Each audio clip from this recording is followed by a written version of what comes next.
Hey you guys, it's Peter, and welcome to my channel, Peterisms, where I tell stories of my life and just little things that I have learned as I've grown into the person that I am today. And yesterday, I read from a bunch of different books than I usually read over here. So I thought that I would bring all of them with me again today.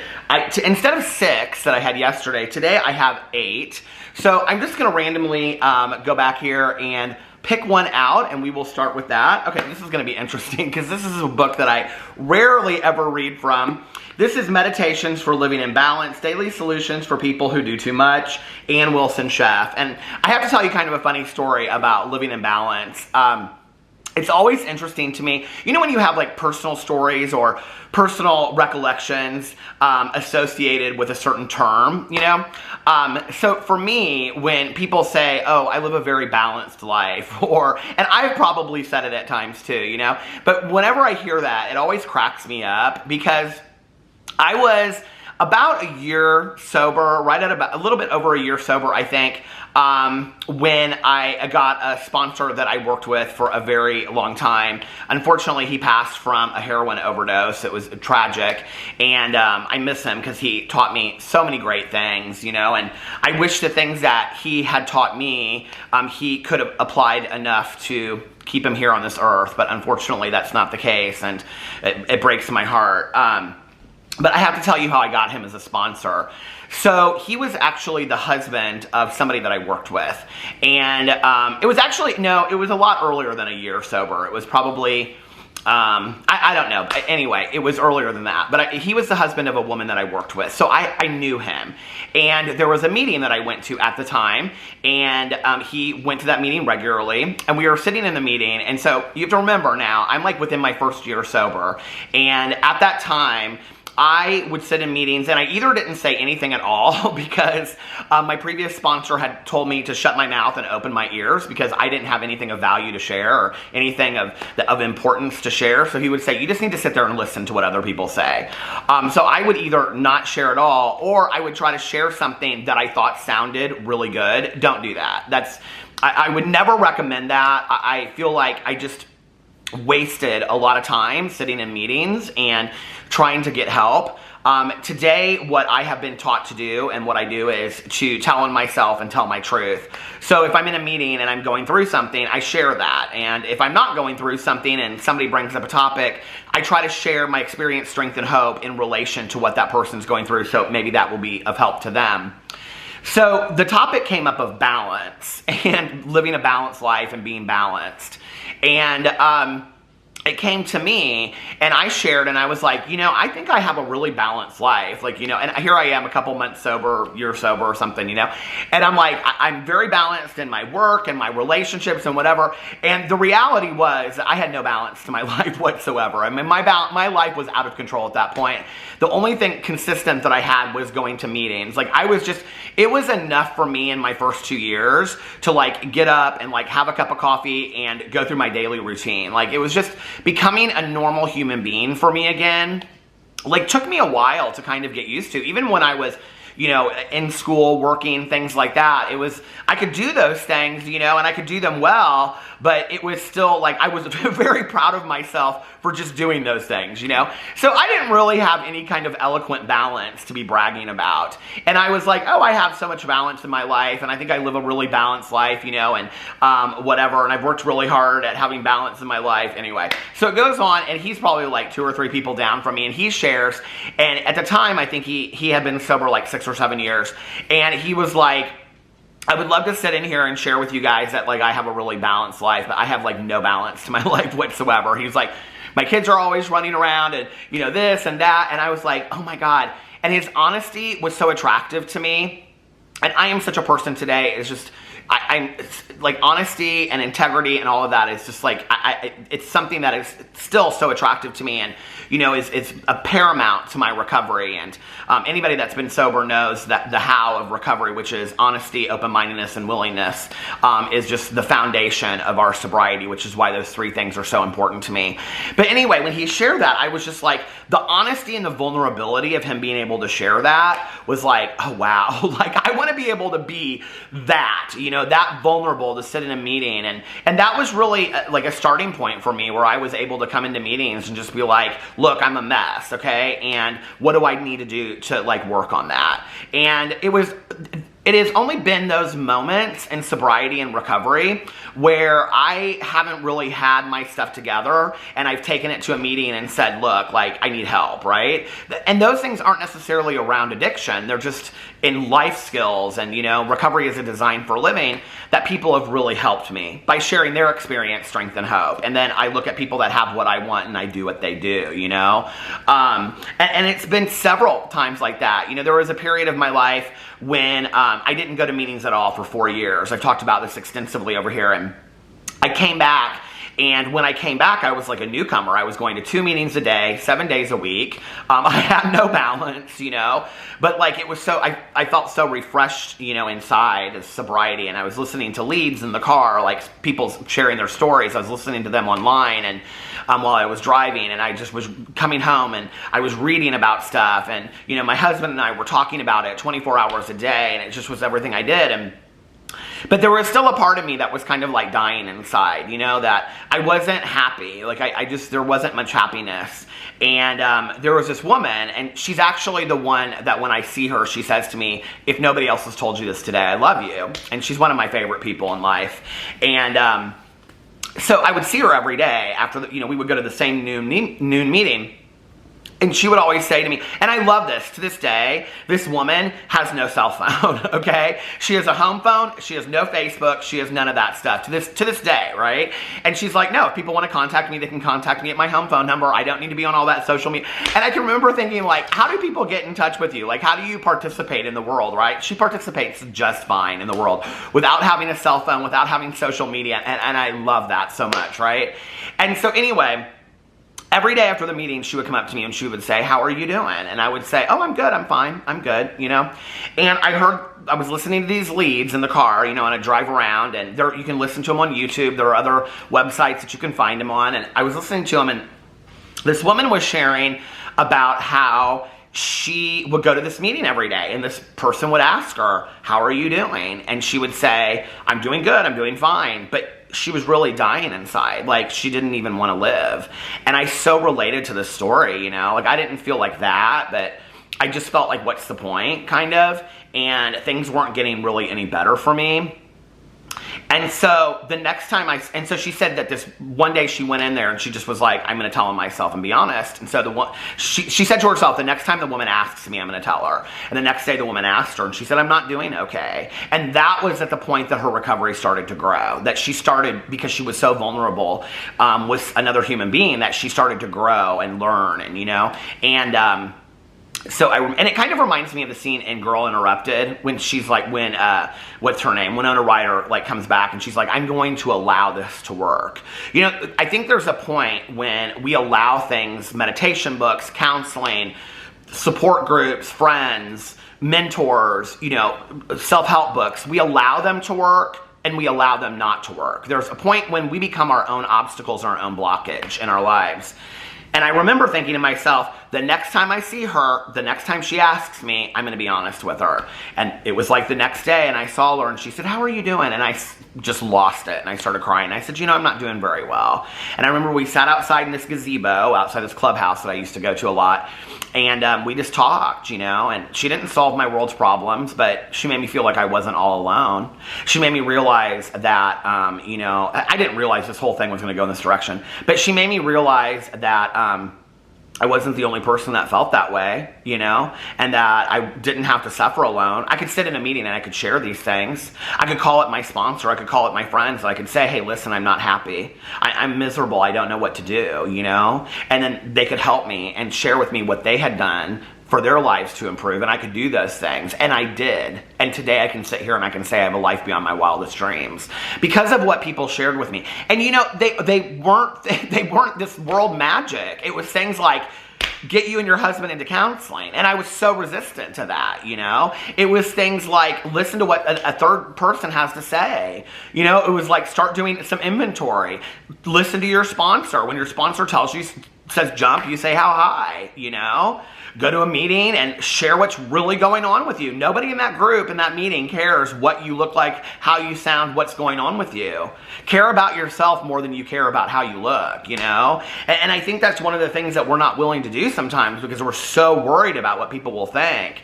And the second that I started thinking about my own well-being more than how I looked is the day that my life started to change. I mean, and unbelievably start to change, you know? And then it was funny because what would happen is I would come into meetings and I would bawl and I would cry and I would share about how I was angry with God for taking my mom, you know, how dare God, and, you know, and I had all these irrational thoughts, and, you know, I was angry at my husband, and I was angry, I was filled with all of this hate and anger, you know, and what was so interesting was so many people started coming up to me and saying, I feel just the same way that you do. I started getting asked to share my story in places. You know, people started asking me to work with them because I think that they saw this authenticity that I didn't have before because I wasn't willing to be authentic. I wasn't willing to be genuinely myself, you know? We look at those words today as, I think, being very complimentary. But I also think that those are something that we aim to be. Like, you know, I really worked hard to try to be, you know, with my support group, unapologetically myself, you know? And not at the expense of, like, hurting people, but, like, being honest about what I'm going through, you know? And my best friend taught me that. My best friend, Tanya, she taught me that, you know? She taught me, you share what's going on with you today. And I'm so thankful for that. So, all right, let's get into, Boo Radley just looked over like, what just happened? Let's get into Meditations for Living in Balance. Let's hope this one's good. Now, the times I have read from this book, I haven't necessarily disliked it, but I haven't loved it either. Okay, it's September 26th. Oh, this is a good one, Crying. Tears are a river that take you somewhere. Tears lift your boat off the rocks, off dry ground, carrying it downriver to someplace new, someplace better. Clarissa Pinkola Estes. There's nothing like a good cry to balance our lives. Some of us are so afraid of our tears that we hold them at bay at all costs. It is still more culturally acceptable for women to cry than men, although lots of men are learning that it's okay. After all, I cry all the time. And yet, both men and women still seem to have trouble having a good cry. I have found that some women are willing to indulge in a cry while driving along the freeway, and yet I don't really recommend it. Every busy person knows those times when it just seems like they will either fly off the earth from centrifugal force or scream their lungs out in desperation. Screaming is good too. It is just so good to stretch out somewhere quiet and have a big old cry. Crying is good for us. Tears are healing. Even scientists have validated what ordinary people have known for centuries, that the body's capacity for a good cry is a great fit. Boo Radley is like pulling the bed. Do you hear this? And it's got my cord on it. Even scientists have validated what ordinary people have known for centuries, that the body's capacity for a good cry is a great gift. When in doubt, cry. How long has it been since you had a good cry? Be open to the possibility. I love this meditation, you know? I think for me, it was like a long time that I would, hold on just one second. Okay, the cord was all caught up in the bed and Boo Radley couldn't get around the cord, so I wanted to move it. Anyway, you know, there was a long time that I didn't feel comfortable just allowing myself to cry, even just in my car to myself, you know? And it's interesting because I think I cry so much in videos, I cry so much when I share things that people probably just assume I've always been this big crier, you know? And if you talk to my dad will tell you, the neighbor dog just came outside. I'm like, if Boo Radley sees him, this video he's gonna start barking. But anyway, my dad would tell you, like, Peter never cried when he was a kid, you know? He just never did. He never threw temper tantrums, he never cried, he just wasn't that kid. Which I don't really remember, like, that kind of stuff from my youth. But I do think it's interesting, you know, and my mom used to say the same thing. I think that it took a point for me to just allow the emotion to come out. You know, my husband is somebody that he's not really, by nature, a crier either. And in our counseling, our counselor works so hard with us on identifying our emotions and feeling our emotions and what we're going through, that now my husband is able to feel emotions and cry. And I'm laughing because I can literally remember the very first time while we were in counseling. We were sitting here and we were watching The Real Housewives of Orange County. And Vicki Gunvalson's mother passes away, and she like loses it on the show. And I remember I like looked over, and Alex, who like the only other time I had seen him cry was like one time during a movie, he's like bawling his eyes out. And I think, you know, some of us have to do some work to feel that real emotion. I don't necessarily believe that tears indicate emotion. You know, I don't necessarily believe that if you don't cry, you're not sad. You know, I think we always want to look for that. It's like somebody's so upset, but there's no tears. Like, I know a lot of people that get very upset that just aren't criers, you know? I'm a crier today. You know, and there have been times where I haven't really felt any like outbursts of real emotion in a long time. And there are movies today that I watch that just bring me to that point of emotion, you know? The end of the movie, The Color Purple, like always gets me there, you know? And there are some other movies that I watch. There's music that I listen to. You know, I Will Remember You by Sarah McLachlan, like McLachlan, I can never pronounce her name. But anyway, that song always brings me to tears, you know? And the Mariah Carey song, Bye Bye, I don't know why. That song came out like after my mom passed away. And it's like, you never got to see me do this, you never got to see me do that. And that song always, you know, does that for me as well. One of the things that I learned to do, I was so numb after my mom passed away, that when I did start feeling emotions and I had gone back to meetings and I was talking about it, one thing that I would do is, if I started to feel it, like driving, it's interesting that she talks about driving in there. If I started to feel it, I would literally pull over to the side of the road and just allow myself to bawl my eyes out and then go on with my day. I allowed myself to feel my feelings. And I think that's one of the things that we don't do so much today is we don't allow ourselves to feel our feelings authentically, you know? We don't allow ourselves to just sit there and say, okay, I'm gonna like allow myself to be angry, or I'm gonna allow myself to be sad, or I'm gonna allow myself to be joyous and happy, you know? And I think like, sometimes my mom was somebody that always was very sad much of the time, you know? And she really struggled with depression, and she just, and it came out in like a lot of like what she would say and how she acted and whatever. But then there would be moments where my mom was just like really, really happy, and she would dance in the kitchen and she would sing at the top of her lungs, you know? And I think to some degree, it kind of made me uncomfortable because I didn't know how to handle that. Like, I knew how to handle like sad mom, but I didn't know how to handle happy mom. And I remember she would say to me, she would say, you don't like it when your mom is happy. She would say, you don't want mom to dance in the kitchen. And I would say, no, that's not it, mom. Like, I really do want you to, you know? But like, I don't know that I knew how to handle that. And it really was never my place to handle it, you know? It wasn't. And I look back on that and, you know, and that was before really my mom got sober. And at the, you know, towards the end of her life, the last 10 years, it was just like, I don't know, my mom and I, we talked so much about emotions, and we shared emotions with each other. And that's one of the things that I feel so blessed about with my relationship with her, was that we were able to set the drink aside, you know, to be able to genuinely and authentically identify how we were feeling with each other and say to each other, this is how I feel. That's another thing. We're like so afraid to say things to each other.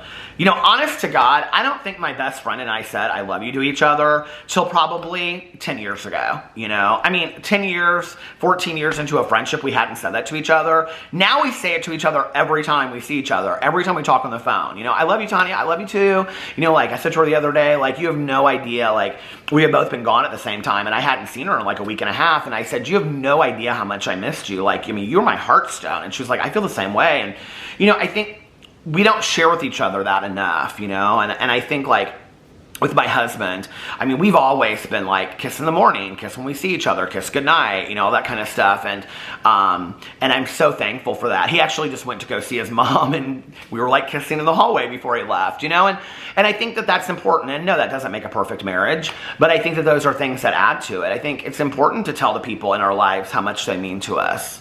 You know, I think that we need to learn to be more genuine with our feelings with each other, and not be afraid to say to somebody, like, you matter to me. Like, I love you. You matter to me, and I care about you. And I think that we need to learn to not be afraid of that. So that was a good meditation. I like that meditation today. I guess I didn't need the other 8 books, did I? Anyway, I'll bring them back tomorrow, and I'll read some more from that today. I didn't expect to share so many personal stories, but if you like the personal stories, let me know in the comment section below. And I love you guys, and I'll see you tomorrow. Bye.